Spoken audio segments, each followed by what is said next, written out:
I hope all is well today. Thanks a lot for allowing me to join. I'm really looking forward to this conversation. As Katie just mentioned, my name is Sterling Wilson. I'm the National Alliances Leader here at Rubrik for data security.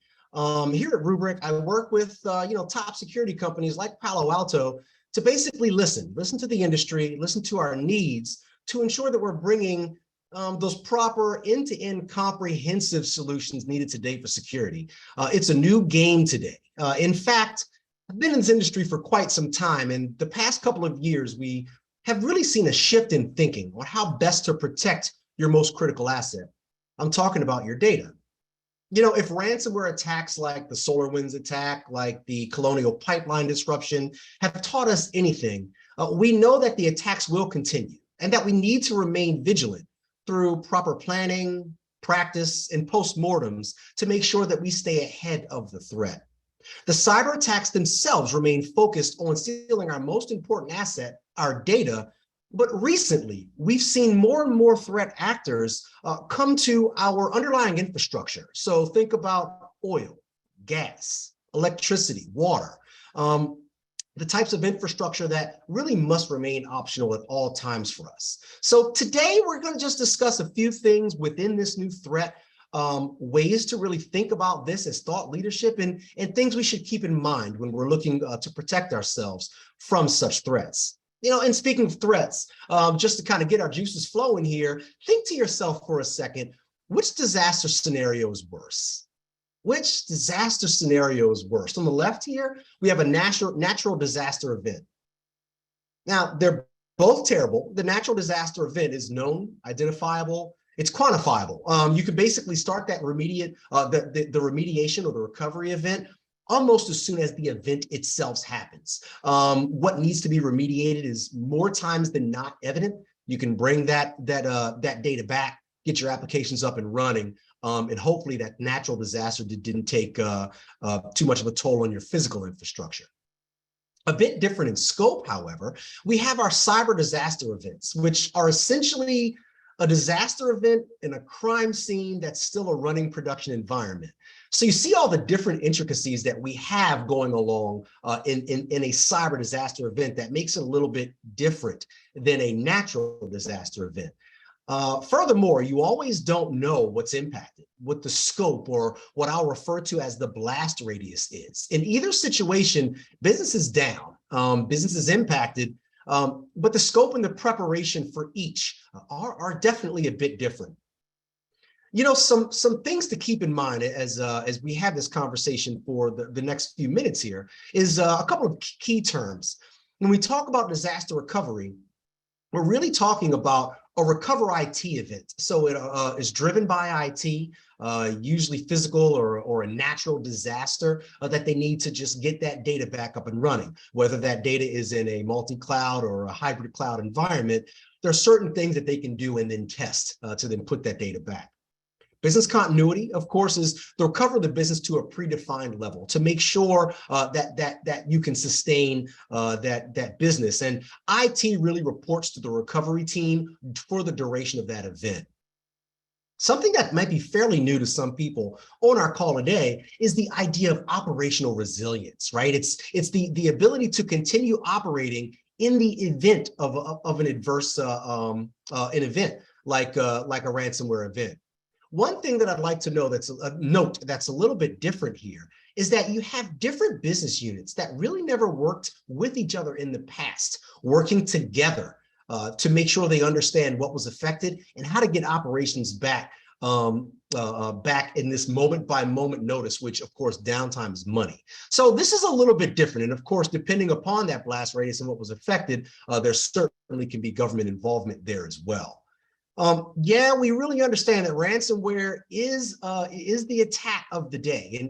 And really what we're discussing here today is a new type of threat, a new way that we're seeing these threats. Ransomware as a service is pretty much exploding. We definitely expect more and more operators to follow this model. Think about how often we've heard and talked about the largest companies being affected by a ransomware event or a threat actor event. The ease of this success with these ransomware attacks it just tells us that more financially motivated operators are going to continue to pop up. And literally what we're really starting to see are various large conglomerates that are literally paying a bounty, $1 million or more, to some of these new hackers so that they can run this service as a service. Making matters worse is obviously double extortion. So gaining popularity with the threat actors around that time, and I would say 2020, right around the time of COVID, remote work, and everything else, it really was the idea that they used that threat of exposing data or leaking sites. I believe there were only a couple in the beginning of 2020, and today more than 16 variants are known to be exposed and used. So in an era where 2020 brought us, COVID-19, remote work, and more importantly, what we'll discuss here, data that was pushed to the edge in a fairly rushed fashion to the cloud or hybrid cloud, the bad guys took advantage of this. And we saw the attack payouts of 30 million in 2020 alone, up from about 500K. But why is this? Why are those attacks happening there and in that way? I really think we need to think about data and what data is and why it's become our most prized asset.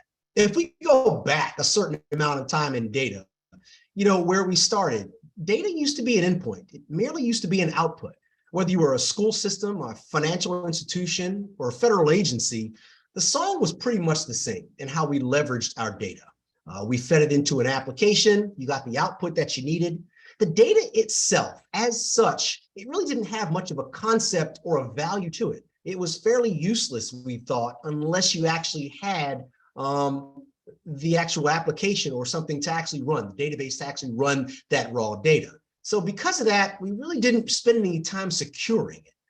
Because of this, we also used things like trusted architectures, which were pretty much de rigueur back then. So, Bob logged into something and he was able to get in. We knew it was Bob's account. And because of that, we granted him east-west authority to move throughout the architecture to get the data he needed. So that's really what it was like back then. Today, data is different. Today, data is our lifeblood. The metadata, the data about the data, is even more telling.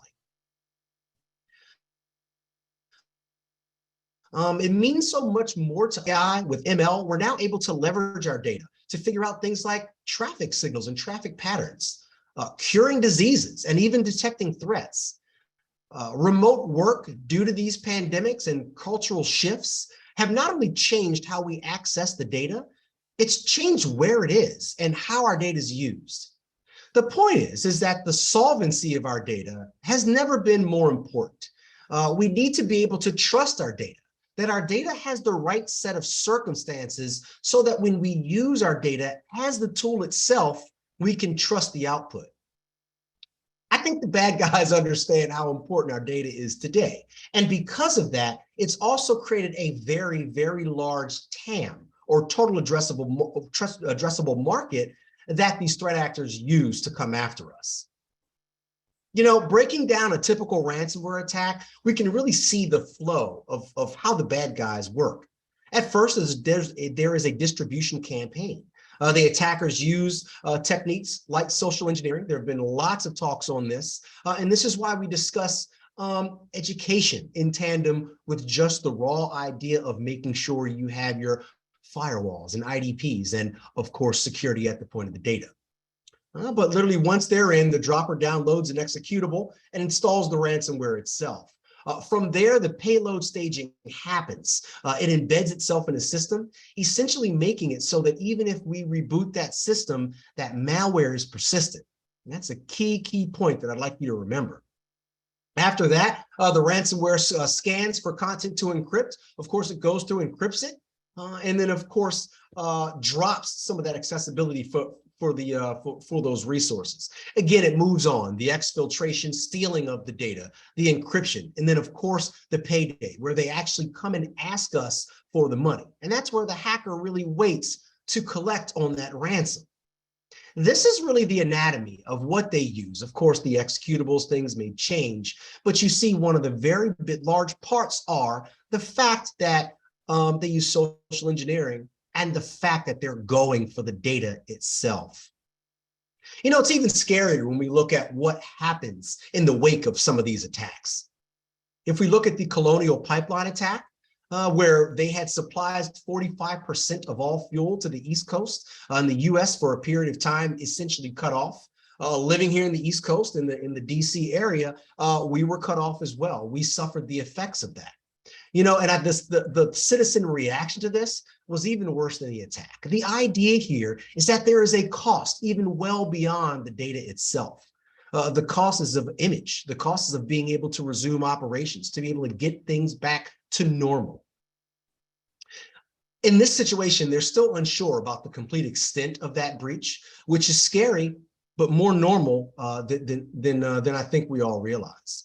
Money was the primary factor, but once again, taking out our critical infrastructure is really the disturbing thing here.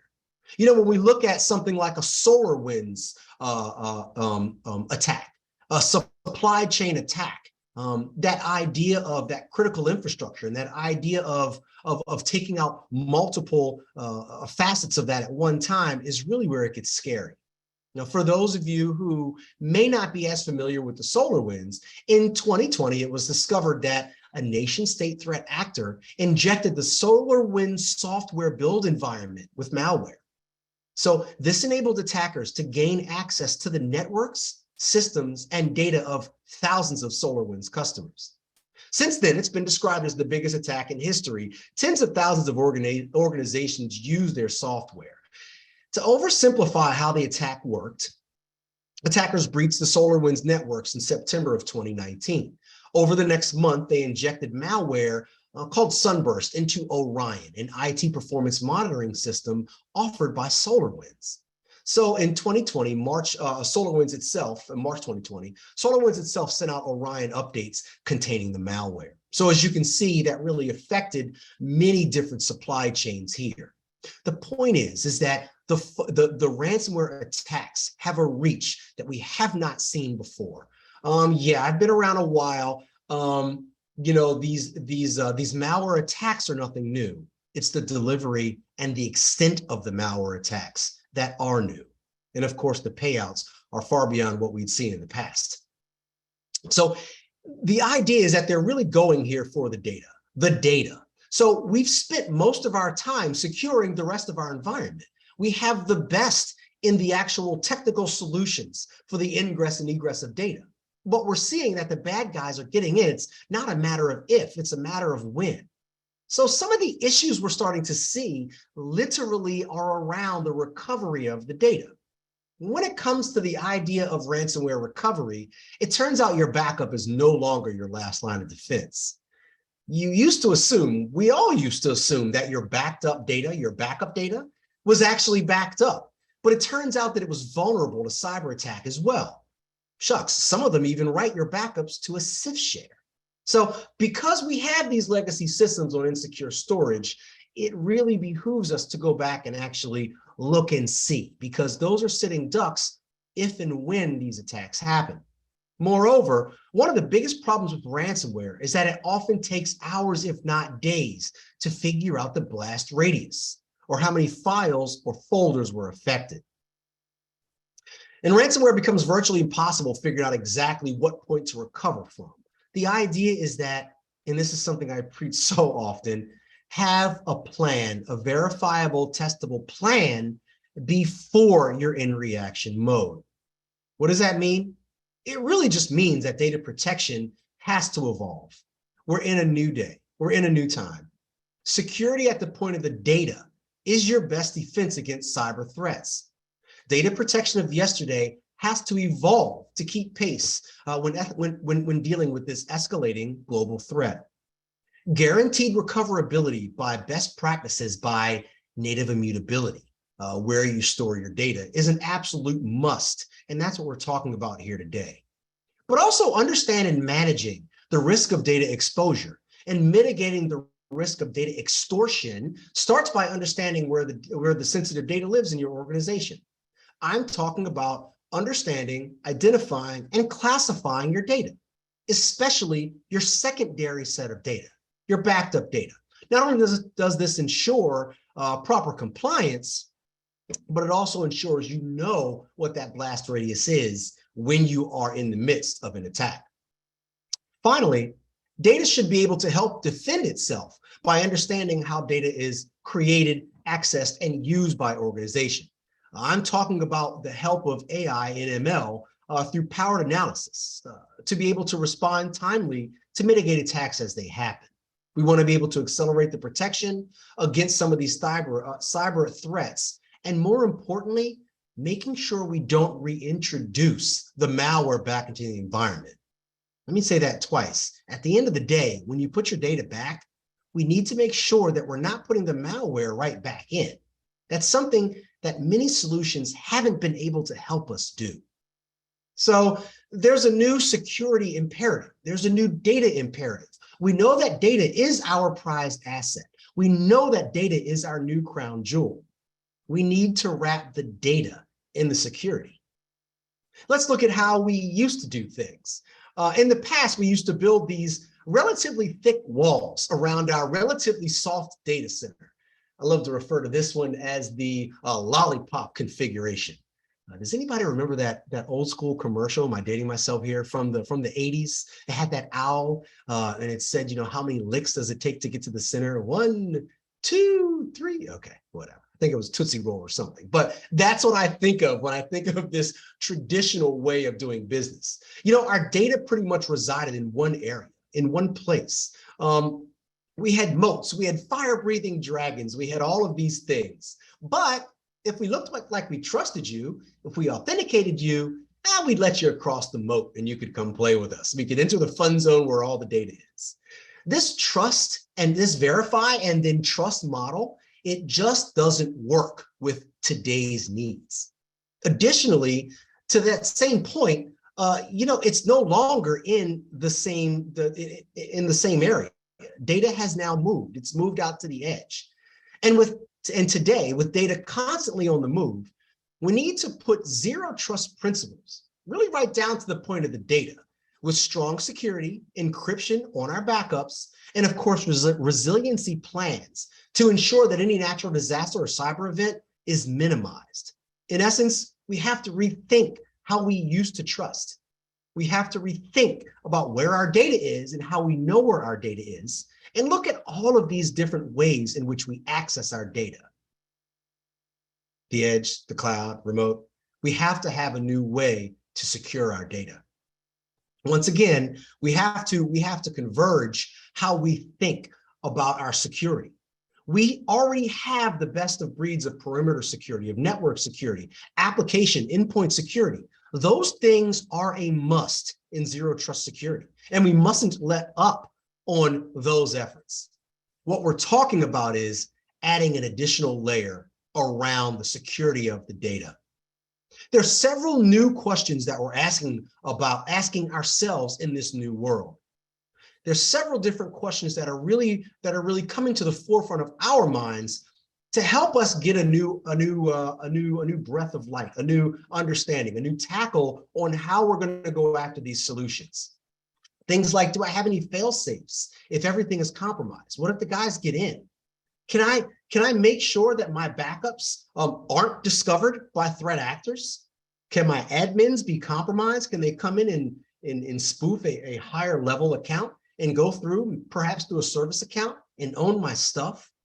Can my backups be modified? Remember, our data is the crown jewel. It's what we feed into these AI programs. If data has been modified or tampered, the value of that data is no longer ensured. So these are the types of things we have to ask ourselves. And when we talk about data resilience, we're talking about being able to have the understanding that our data can't be modified, that we have a retention lock, that we're using MFA and one-time passwords with TOTP. We want to make sure that your data, your secondary data, resides in a place that's immutable by design. Immutable by design. This means it's foolproof. This means you didn't change a couple of accounts or strip some policies or something in order for it to operate. It's immutable by design, and of course, encryption everywhere. So these are the types of things that we're asking ourselves. For the observability portion, You have to understand that blast radius. When did that first event start to happen? When did we detect the encryption levels or the IOPS go up in a certain area? When were our backups first touched? You know, do we have the insights that we need to then go through? Can we leverage ML and AI to be able to send some of these proactive alerts over to solid solutions? For instance, like Palo Alto's XSOAR, which we have an integration. So this is the new way of thinking about things. And where you used to just think about backups, we really have to understand this is about zero trust data security, security at the point of the data. And of course, at the end of the day, you have to be able to put that data back. How can you automate the recovery of your most critical apps? Taking things out of the hands of manual processes that make sure that things aren't overlooked, that accounts aren't given access that they should have, and that you understand that you're not reintroducing malware back into your backups, that you're able to hunt that malware. To hunt that malware, think about what I'm talking about here. And let's talk about threat hunting for a little bit. You know, when you're undergoing a mitigating event, it's pretty scary. We have a ransomware recovery team that have years worth of this experience. And at that time, there is a sense of alacrity. You know, there's no time to think. They give you 36 hours and you go back and you're angry, you say something wrong, and they say, well, fine, we already know what finances you have, and now you have 24 hours. My point here is you have to ask yourself a lot of questions very, very quickly. At what point in time should I recover? Do I understand? Do I need to pay the ransom? When did they first land? Do I believe them? How can I scan my backups and make sure that I don't reintroduce the malware back into the environment? Remember, if you can't answer any or one of all of these questions, you're going to have to pay the ransom. It's because you can't trust anything else, and you can't trust downtime within your environment. So when you look at your different restore scenarios, this is what you're actually asking yourself. But you know, when we talk about the ability to be able to use threat hunting, we're talking about the ability to be able to look back across your secondary set of data, to look back across your backed up data using industry standard YARA rules. Now, when we say that, we're defining a threat scan using a set of criteria, these YARA rules, and we can leverage file hashes if that's what you want, and a couple of different definitions, but we use these rules for efficiency. We look across these workloads, folders, files, any of these that have been protected by us, of course, and then we go far enough to understand it and reintroduce that clean recovery point. So if you consider this, what I'm trying to say is your anti-malware detects a threat once a day and they get signatures that picks them up. But the threat could have easily laid dormant for weeks and months before that solution ever really picked up that there was a threat in the environment. So just going back to your last known good backup really does not let you know that that's safe to put back. So having these scans and thinking about what we need to do with that secondary set of data is the new frontier in data security. It really is what we're looking at here. And when you combine this with that air-gapped native immutability, with the idea that you're running these scans, you know what the threat actors have touched. You've used AI and ML to understand when they first gotten in. And moreover, you understand what to put back because it actually is free of that malware, combined with the native immutability here. That is what we're talking about when we're saying data management and security must converge. We have to wrap our data around that same layer of security that you're already looking and you're already enacting within your infrastructure itself. And just one more quick run through I'd like to do with you here. Let's look at what that looks like before you've used data at the point of security. And there are a couple of new things I'd like to talk to you about here. So we're looking at a typical scenario here. You have a bad guy that comes on in, locks down your data. Remember, he's probably been in your environment for months. Gives you a ransom note. You have some options here. Do I pay the ransom or do I attempt to recover? Of course, you have to engage different teams here. It's not just as easy as going to the IT ops team and saying, hey, do we have a good backup? We have a good backup, put it back in. Remember, we don't know if that still contains malware. Secondly, we have the SecOps team that has to run their own scans. They have to understand the threat, what I call that blast radius. They have to understand what was touched. Remember, for you, your company, all of our companies, there are fines that are levied for every bit of PII, personal information, that is allowed out to attackers and then sold on the black market. So these teams need to conduct their research and come to a conclusion before you can perform a restore. These teams are working together in ways they never have before, and they're using solutions that have nothing to do with each other. Furthermore, if you can't answer whether you have compromised backups, if you can't answer if your backups are safeguarded, whether they still have malware in them, if you can't answer how long the bad guys have been in your environment, guess what? You're paying the ransom. I hate to sound alarmist. This is something we see every day. And it's people that thought that they had a true resiliency plan, but they didn't. And that's what I'm here talking to you today about.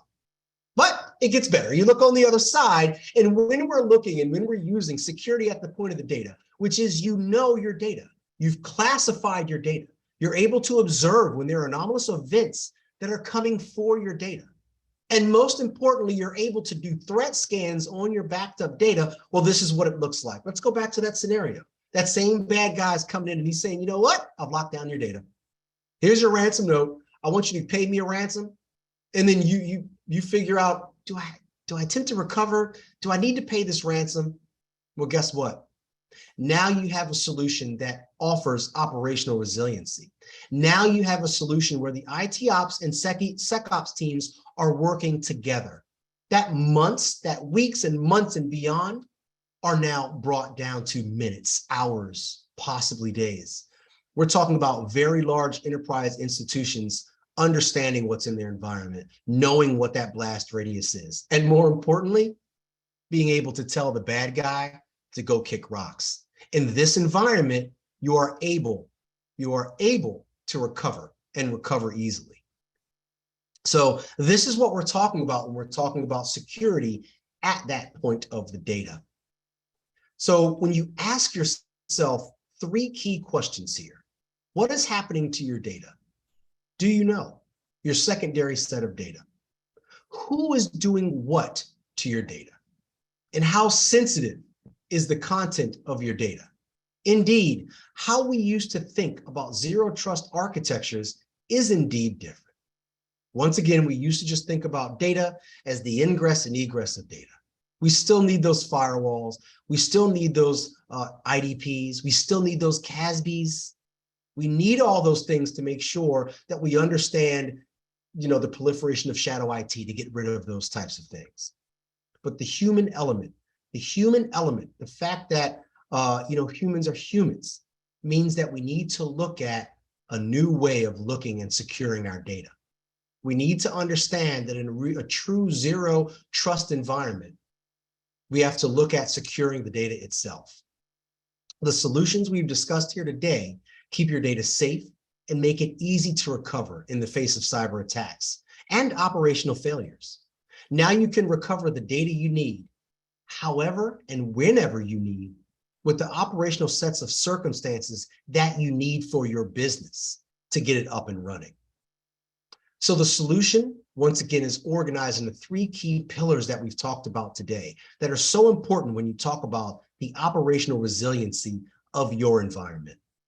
Data resilience, the enterprise data protection, making sure you understand where those are, where your data is, no matter where your data may reside, being able to be resilient no matter what may hit your data. And it's always available to recover. Data observability, identifying when, where, and how attacks have impacted our system by continuously scanning data and over time understanding what compromise may have happened and to be able to remediate quickly. We're in an environment of constant attacks. And living in that environment of constant attacks, it is all about the recovery, being able to bring your data back, being able to quarantine malware, to avoid reinfection and to recover data quickly with guided file level, object level, application level, and even system-wide operations to make sure that your data is in the right place at the right time with the right set of circumstances. So, when we really think about that, we're talking about the new way to think about security. And that new way of security is the security cloud of security at the point of your data. I really appreciate your time here today. My name is Sterling Wilson. I've gone over a lot of information here today, and we'll do our best to answer any questions you may have. But I'd like you to think of this conversation as a starting off point.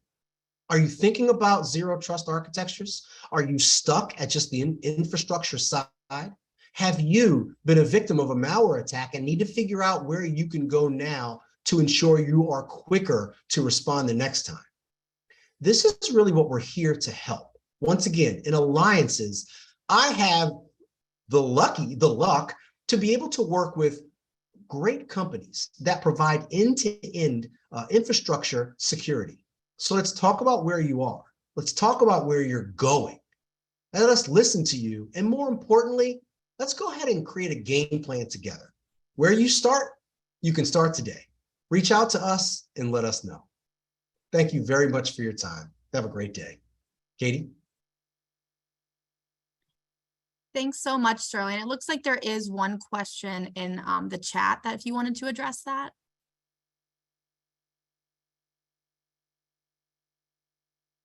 Yes, as a matter of fact, they are. And I just read that, and I'll read that back out. Are some of your consultants, are some of your consultants former, and I think I said threat, hopefully I didn't say threat actors. They were on threat ransomware recovery teams prior to joining us. So honestly, I have been in this industry quite a long time. I have learned so much, once again, from how you act, what you do, the expectations of these threat actors. And it is only because on our own ransomware rapid response team, we've had these people that have played a point in helping these recovery teams get back. Unfortunately, some of these people have been put into situations where, how can I say it nicely, they're already up the creek without a paddle. So I actually spend a lot of my time, and we've gone over these best practices, not to just familiarize yourself with new terms. Many of us already know the normal zero trust paradigm. But what we're seeing, simply because the proliferation of all these attacks, we're seeing how they come for the data. We see how they encrypt the data. You could have done everything you should have done, but they still got the data, they still locked it down, and they're still going to sell it within 24 hours if you don't pay them. So it's a new type of threat that our ransomware rapid response team is able to bring their experience in to help our clients understand what's going to happen before it happens, so we can plug those holes. More importantly, make sure you know where your data is, understand where that blast radius could possibly come from, keeping your PII safe, and then of course, putting data back that hasn't been affected and keeping the bad guys out. So for that, we need to have those people that have actually been there, done that, and been in the trenches themselves. And I'm proud to work with those ladies and gentlemen. Thanks for that question. And I just saw one more question, Katie. I'll just go ahead and take it. Is there any integration with Palo Alto products? Palo Alto is a very close alliance of ours, and we are working on further integrations that would enhance some of the solutions we're talking about today. But today, right away, you can use our AI and our ML not only for the classification of the data, but for also some of the events, the anomalous events of when an encryption event started, when somebody touched a certain backup, or when they tried to get a certain type of access, and forward those right into that XDR or the Palo Alto XOR. So we are able to actually forward those events today and be able to put those in with runbooks today. So we definitely do have that integration. We work very closely with those teams. And let me just say that there's more coming, certainly around some of the other things that we've discussed as well. We understand what XOR is and the way it's leveraged and how important it is to our customers. So we want to make sure that we allow them to have the intelligence of Rubrik to leverage today. And we want to continue to iterate on some of those solutions to make sure that we're continuing to give them that front line, that last line data security that they need. I don't see anything else. Katie? Great. Thank you so much, Sterling, for such an engaging and informative presentation. If anyone has any questions after this is gone, you can definitely email us and we can push it on to Sterling to answer at a later date. So thank you again for joining us, Sterling. Thank you very much for having me.